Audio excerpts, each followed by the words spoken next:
Welcome back. Today we are going to be diving into the contact section of the Workflow Secret dashboards. So if you're ready, go ahead and pull up those dashboards and let's dive in together. This next set of dashboards is all about upcoming milestone events. The birthday list, anniversary list, home purchase anniversary, and home sale anniversary dashboards are all designed to give you a list of all of the contacts in your system that fall under this umbrella.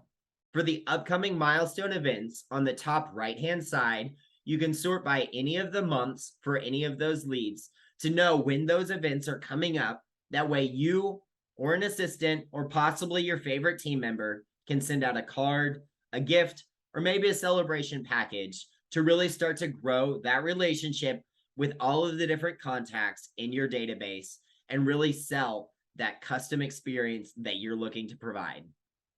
We hope you've enjoyed today's training. If you have any questions at all, feel free and reach out, help@workflowsecrets.info, and our team would be more than happy to get you squared away. Otherwise, we've got some more trainings coming, so feel free and scroll on down and go ahead and start diving in. We'll see you there.